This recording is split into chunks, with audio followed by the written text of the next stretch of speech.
हाँ मु भारतीय जवान किसान पार्टी रो स्टेट प्रेसिडेंट कहूँ बैटेरियन उमेश कुमार चैनी जो एग्जिट पोल रु जना पड़ुची ये राजनीतिक सन्त्रासवाद सफल है से जो जातीय दल हो कि लोकाल दल हो एमाने केमिति हिंसात्मक उपाय रे सीट अख्तियार करचंती।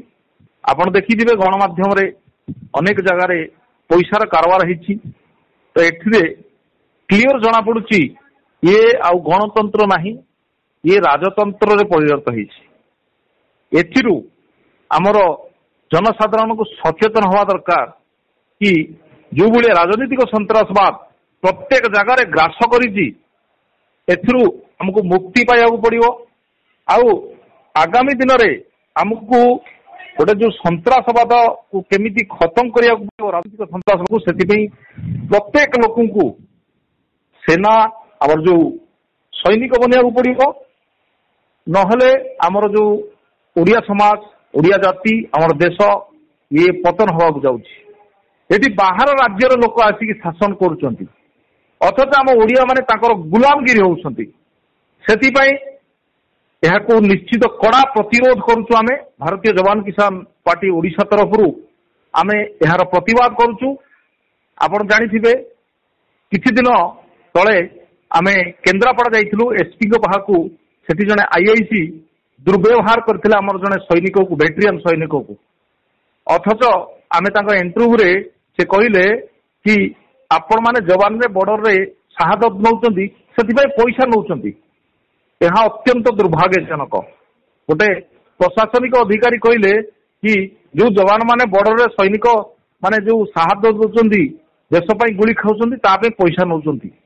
देश प्रेमिक आ देश पई बलिदान करथिबा को से पैसा सहित तुलना करुचंदी। तो सेति पई ए जो राजनीतिक सन्त्रासवाद रे पुलिस प्रशासनिक अधिकारी आउ बड़ बड़ जो पुंजीपति नेता यही माने समस्ते अछंती।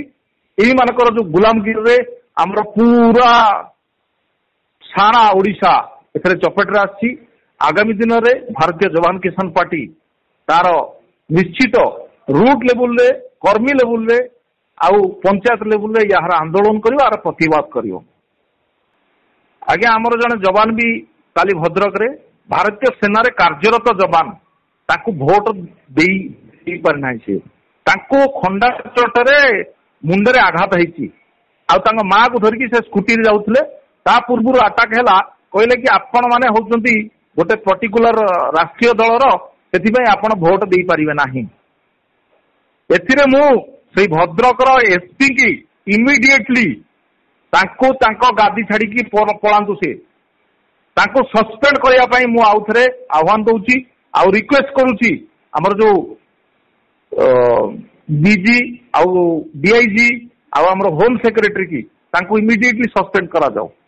आउ इलेक्शन कमिशन को कहा जाउची आउ थरे भद्रक रो पूरा एंटायर एरिया रे आउ थरे इलेक्शन करा जाउची। कारण आपण जो एग्जिट पोल रे देखुचंती एहा होउची राजनीतिक सन्त्रासवाद रो फल। एई फल केते दूर हमर समाज को गढ़िबो आपण माने कहिबे। सारा ओडिशा रो 4 कोटी जनता कहिबे ए राजनीतिक सन्त्रासवाद रो जो फल समस्ते को खाइबे ना याकू परित्याग करिवे यह जवाब देवे ओडिशा रो प्रत्येक जनता जवाब देवे। एई जो राजनीतिक सन्त्रासवाद और पूंजीवाद चलीछि तार कड़ा विरोध करिवो। आमे ए जो काली घटना हेछि 3 जण लोक मरि जाइछन्ती ए राजनीतिक सन्त्रासवाद जो तार्थ एठी नाही एठी राजतंत्र नाही एठी पूरा गुंडागिरी गुंडागर्दी आउ एथिरे प्रत्येक महल रो प्रशासनिक अधिकारी भी एथिरे शामिल अछन्ती। पुलिस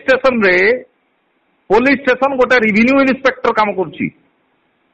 रेवेन्यू केमती कलेक्शन हबो लोक मानकठू आ ताकू यूज करिवे राजनीति रे पार्टी फंडिंग रे।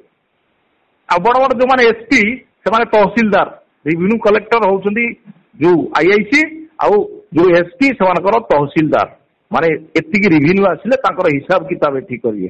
तो से यहा होउछि क्लियर कट गोटे गुंडागर्दी आ पुंजीपति मानकर शासन। से जातीय दल हो कि आमर लोकल दल हो दुई जन जाक मिसिकी अछंती एते केही अलगा नुहंती। ସମସ୍ତେ ମିଶିକିରି ଅଛନ୍ତି। କାଲି ଯଦି ଏମାନଙ୍କର ସିଟ୍ କମ ପଡିବ ତାହେଲେ କଣ ସେଇ ଯୋଉ ରାଜନୈତିକ ଦଳ ଜାତୀୟ ଦଳ ଆଉ ଆମର ଯୋଉ ରାଜ୍ୟ ଦଳ ନ ମିଶିବେ ଦେଇ କହିଲେ 100% ସେମାନେ ମିଶିଯିବେ। ପରେଶାନ ହେବେ କେବଳ ଜନତା। ଜନତା ଆକ୍ଚୁଆଲି ତାଙ୍କ ମାଇଣ୍ଡ ୱାଶ କରାହେଇଛି। ମାହାଳିଆ ଦେଇ ମାହାଳିଆ ଖୁଆଇ ଦେଶକୁ ବିକ୍ରି କରି ଏମାନେ ଲୁଟ କରୁଛନ୍ତି। ସେ ଲୁଟକୁ ବନ୍ଦ କରିବା ପାଇଁ ମୁଁ ଓଡ଼ିଶାବାସୀକୁ 4 କୋଟି ଓଡ଼ିଆଙ୍କୁ ମୁଁ ରିକ୍ୱେଷ୍ଟ କରୁଛି, ଏଇ ଯୋଉ ପୁଞ୍ଜିପତି ଆଉ ଏ ସନ୍ତାସବାଦୀ ରାଜନୈତିକ ସନ୍ତାସମାନଙ୍କୁ ଓଡ଼ିଶାରୁ ବାହାରେ ଫେକନ୍ତୁ। ଆପଣ ଜାଣିଥିବେ କାଲି ଗୋଟେ ଗଣମାଧ୍ୟମରେ କହୁଥିଲେ ଶଶିକଳା ଭଳିଆ ଏଠି ବି ଚାଲିଛି କାରବାର ଓଡ଼ିଶାରେ।